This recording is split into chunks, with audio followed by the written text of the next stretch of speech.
Hi friends, welcome to Shamees kitchen. എല്ലാവർക്കും സുഖമാണല്ലോ. ഇന്ന് നമ്മൾ തയ്യാറാക്കുന്നത് വളരെ ടേസ്റ്റി ആയിട്ടും അതുപോലെ തന്നെ വളരെ വളരെ സിമ്പിളായിട്ട് പെട്ടെന്ന് തയ്യാറാക്കി എടുക്കാൻ പറ്റുന്ന നല്ല ബ്രെഡ് സാൻഡ്വിച്ചിൻ്റെ റെസിപ്പിയാണ്. അപ്പോൾ എല്ലാവരും ഒന്ന് സ്കിപ്പ് ചെയ്യാതെ കണ്ടേക്കണം. കൂടെ തന്നെ നമ്മുടെ ഈ ഷമീസ് കിച്ചൻ ചാനൽ ഇതുവരെയും സബ്സ്ക്രൈബ് ചെയ്യാത്തവരുണ്ടെങ്കിൽ അല്ലെങ്കിൽ ഇതാദ്യമായിട്ടാണ് കാണുന്നതെങ്കിൽ പ്ലീസ് ഒന്ന് സബ്സ്ക്രൈബ് ചെയ്തേക്കണേ.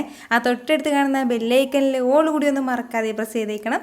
എന്നാൽ ശരി, നമുക്ക് വേഗം വീഡിയോയിലേക്ക് പോകാം. നമ്മുടെ ഈ ബ്രെഡ് സാൻഡ്വിച്ച് തയ്യാറാക്കി എടുക്കാൻ വേണ്ടിയിട്ട് ഞാനിപ്പോൾ ഇതുപോലൊരു കടായി ഒന്ന് അടുപ്പത്തേക്ക് വെച്ചിട്ടുണ്ട്. അപ്പോൾ അതൊന്ന് ചൂടായിട്ട് വരുമ്പോഴത്തേക്കും അതിലേക്ക് ഒരല്പം എണ്ണ ചേർത്ത് കൊടുക്കാം.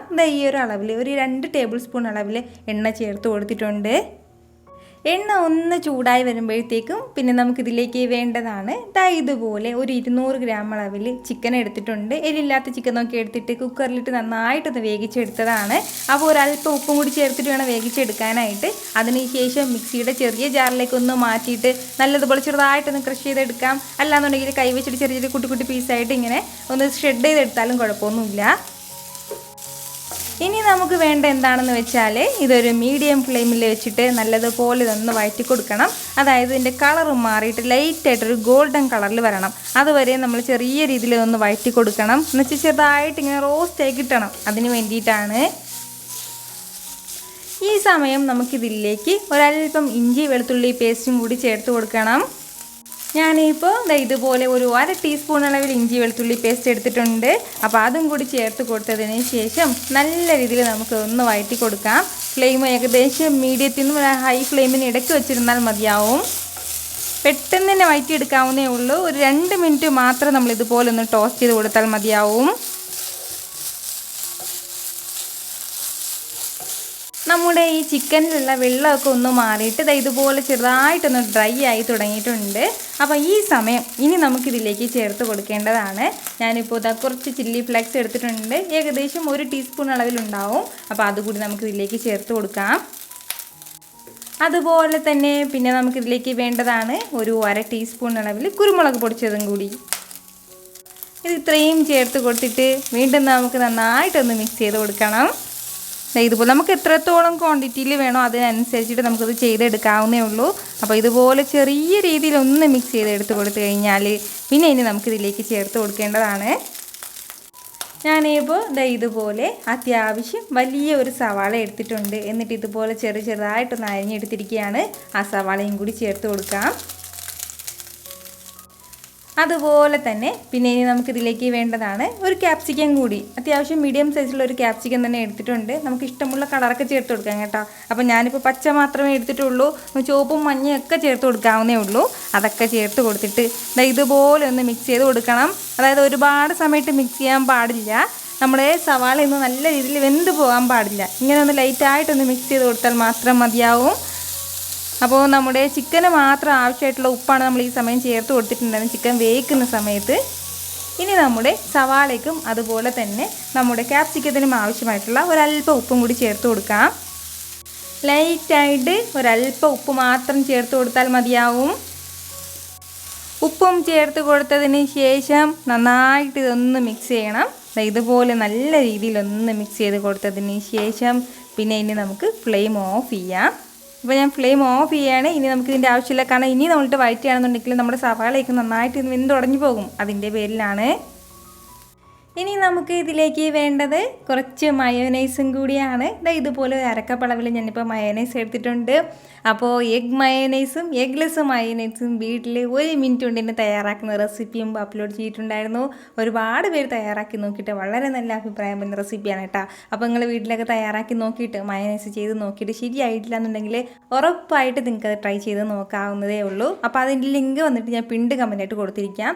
ഞാനിപ്പോൾ ഈ ഒരു അളവിലാണ് മയോനൈസ് എടുത്തിട്ടുള്ളത്. നമ്മുടെ ഇഷ്ടത്തിനനുസരിച്ചിട്ടുള്ള നമ്മുടെ ഫ്ലേവറിനനുസരിച്ചിട്ട് ഒരുപാട് മയോനൈസൊക്കെ നമുക്ക് ഇപ്പോൾ റെഡിമെയ്ഡായിട്ട് വാങ്ങാൻ വേണ്ടി കിട്ടും. അത് ചേർത്ത് കൊടുത്താലും കുഴപ്പമൊന്നുമില്ല. മയോനൈസും ചേർത്ത് കൊടുത്തതിന് ശേഷം പിന്നെ നമുക്കിതെല്ലാം കൂടി നന്നായിട്ടൊന്ന് മിക്സ് ചെയ്തെടുക്കണം. നമ്മുടെ ടേസ്റ്റൊക്കെ കറക്റ്റ് തന്നെയാണെന്ന് ഒന്ന് ചെക്ക് ചെയ്ത് നോക്കണം. അതായത് ഉപ്പും അതുപോലെ തന്നെ എരിവൊക്കെ കറക്റ്റാണെന്ന് നോക്കിയേക്കണം. ഇതുപോലെ നന്നായിട്ടൊന്ന് മിക്സ് ചെയ്തെടുത്ത് കൊടുത്തു കഴിഞ്ഞാൽ നമ്മുടെ ഫില്ലിംഗ് ഇപ്പോൾ ഏകദേശം റെഡി ആയിട്ടുണ്ട്. അപ്പോൾ ഇനി മയോനൈസ് വേണമെന്നുണ്ടെങ്കിൽ കൂടുതൽ ചേർക്കാം. ഇപ്പോൾ തന്നെ നല്ല കറക്റ്റ് ടെക്സ്ചറിലാണ് ഇതുള്ളത്. ഇനി ഇതിൽ കൂടുതൽ മയോനൈസിൻ്റെ ആവശ്യം ഇപ്പോൾ ഇല്ല. അപ്പോൾ ഇതുപോലെ ഒന്ന് ആയിക്കഴിഞ്ഞാൽ ഇനി നമുക്ക് വേണ്ട എന്താണെന്ന് വെച്ചാൽ ഇതെല്ലാം നമ്മുടെ ബ്രെഡിലേക്ക് ഒന്ന് മാറ്റാം. നമ്മുടെ സാൻഡ്വിച്ചൊക്കെ ഒന്ന് സെറ്റ് ചെയ്തെടുക്കാൻ വേണ്ടിയിട്ട് നമ്മളിപ്പോൾ ഇതുപോലെ ബ്രെഡ് കുറച്ച് എടുത്ത് വെച്ചിട്ടുണ്ട്. നമുക്ക് വേണമെന്നുണ്ടെങ്കിൽ ഈ ബ്രെഡിൻ്റെ സൈഡൊക്കെ ഒന്ന് കട്ട് ചെയ്ത് മാറ്റാം. അല്ലാന്നുണ്ടെങ്കിൽ ഇതിങ്ങനെ തന്നെ നമുക്കിത് ഫില്ല് ചെയ്തെടുക്കാവുന്നേ ഉള്ളൂ. നമ്മുടെ മിക്സ് ഒന്ന് ഫില്ല് ചെയ്ത് വെക്കുന്നതിന് തൊട്ട് മുമ്പായിട്ട് ഞാനിപ്പോൾ ഇതുപോലെ കുറച്ച് മയോനൈസ് കൂടി ഇതിലേക്ക് ഒന്ന് സ്പ്രെഡ് ചെയ്യാണ്. മയോനൈസിന് പകരം നമുക്ക് വേണമെന്നുണ്ടെങ്കിൽ ടൊമാറ്റോ സോസ് ആയാലും കുഴപ്പമൊന്നുമില്ല.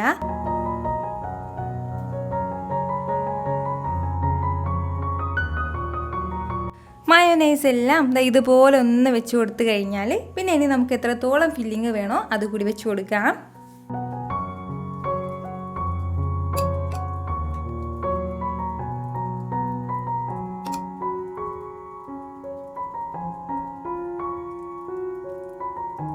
ഇതുപോലെ നമ്മുടെ ഫില്ലിങ് എല്ലാം നമ്മുടെ ബ്രെഡിലേക്ക് ഒന്ന് വെച്ച് കൊടുത്തിട്ടുണ്ട്. അപ്പോൾ ഇതുപോലെ ഒന്ന് വെച്ച് കൊടുത്തു കഴിഞ്ഞാൽ പിന്നെ ഇനി നമുക്ക് വേണ്ടത് എന്താണെന്ന് വെച്ചാൽ മറ്റൊരു ബ്രെഡ് കൊണ്ട് ഇതൊന്ന് കവർ ചെയ്ത് കൊടുക്കാം. അപ്പോൾ വേണമെന്നുണ്ടെങ്കിൽ ഇതിന് മുകളിൽ കുറച്ച് ടൊമാറ്റോസൊക്കെ ഒഴിച്ച് കൊടുക്കാം കേട്ടോ. ഞാനിപ്പോൾ ടൊമാറ്റോസ് ഒന്നും ഒഴിക്കുന്നില്ല. അപ്പോൾ ഇതുപോലെ ഒരു ബ്രെഡ് കൊണ്ട് ചെറുതായിട്ട് ഇതൊന്ന് കവർ ചെയ്ത് കൊടുക്കുകയാണ്. അതിനുശേഷം ഒരു സ്പാച്ചില കൊണ്ട് നന്നായിട്ട് നമ്മളിതൊന്ന് പ്രസ് ചെയ്ത് കൊടുക്കണം. നല്ല രീതിയിൽ ഒന്ന് ഇങ്ങനെ സെറ്റായിട്ട് ഇരിക്കാൻ വേണ്ടിയിട്ടാണ് നമ്മളിതൊന്ന് പ്രസ് ചെയ്ത് കൊടുക്കുന്നത്. അപ്പോൾ ഇനി നമുക്ക് വേണമെന്നുണ്ടെങ്കിൽ ഇതൊരു ഫ്രൈങ് പാനിലേക്ക് മാറ്റിയിട്ട് ഒന്ന് ടോസ്റ്റ് ചെയ്തെടുക്കാം. അല്ലാന്നുണ്ടെങ്കിൽ ഇത് എണ്ണയിലേക്ക് ഇട്ടിട്ട് നല്ലതുപോലെ ഒന്ന് ഫ്രൈ ചെയ്തെടുക്കാം. അപ്പോൾ നമ്മളിപ്പോൾ ചെയ്യുന്നത് എന്താണെന്ന് വെച്ചാൽ ഇത് എണ്ണയിലേക്ക് ഇട്ടിട്ട് നല്ലതുപോലെ ഒന്ന് ഫ്രൈ ചെയ്തെടുക്കുകയാണ്. അപ്പോൾ ഫ്രൈ ചെയ്തെടുക്കുന്നതിന് തൊട്ടുമുമ്പായിട്ട് ഇതിപ്പോൾ ഇങ്ങനെ ഇളകിയിരിക്കും. അപ്പോൾ നല്ലതുപോലെ ഒന്ന് സെറ്റാകാൻ വേണ്ടിയിട്ട് ഒരല്പം മൈദ മാവിൻ്റെ കോട്ടിംഗ് മിക്സിൽ അല്ലാന്നുണ്ടെങ്കിൽ കോൺഫ്ലോറിൻ്റെ ഒന്ന് മിക്സിൽ ഒന്ന് നല്ലതുപോലെ ഡിപ്പ് ചെയ്തതിന് ശേഷം ബ്രെഡ് ക്രംസിലേക്ക് ഇട്ടിട്ട് നല്ലതുപോലെ ഒന്ന് റോൾ ചെയ്ത് നമുക്ക് ഒന്ന് ഫ്രൈ ചെയ്തെടുക്കാം.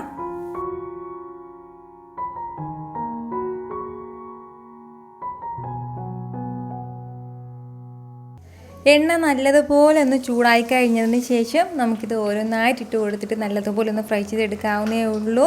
അപ്പോൾ ഞാനിപ്പോൾ ഇതിലേക്ക് കുറച്ച് കൂടുതൽ എണ്ണ ചേർത്തിട്ടുണ്ട്. അതിൻ്റെ ഒന്നും ആവശ്യമില്ല. വളരെ കുറച്ച് മാത്രം എണ്ണയിൽ നമുക്കിത് ഫ്രൈ ചെയ്തെടുക്കാവുന്നേ ഉള്ളൂ. ഫസ്റ്റ് ശ്രദ്ധിക്കേണ്ട കാര്യം എന്താണെന്ന് വെച്ചാൽ നന്നായിട്ട് എണ്ണ ആദ്യം ചൂടായിട്ടുണ്ടാവണം. അതിന് ശേഷം മീഡിയം ഫ്ലെയിമിൽ നിന്ന് അല്പം കൂടി കുറച്ച് വെച്ച് കൊടുത്തതിന് ശേഷം നല്ലതുപോലെ ഒന്ന് ഫ്രൈ ചെയ്തെടുക്കാം. തിരിച്ചും മറിച്ചിട്ട് കൊടുത്തിട്ട് ഒരേ സൈഡ് കളർ മാറുന്നവരെ വെയിറ്റ് ചെയ്യാതെ തിരിച്ചും മറിച്ചിട്ട് കൊടുത്തിട്ട് പെട്ടെന്ന് തന്നെ ഫ്രൈ ചെയ്തെടുക്കാവുന്നേ ഉള്ളൂ. കാരണം നമ്മളിതെല്ലാം ഇതിനുള്ളിൽ വെച്ചിരിക്കുന്ന ഫില്ലിങ് എല്ലാം നന്നായിട്ട് വേവിച്ചെടുത്തത് തന്നെയാണ്.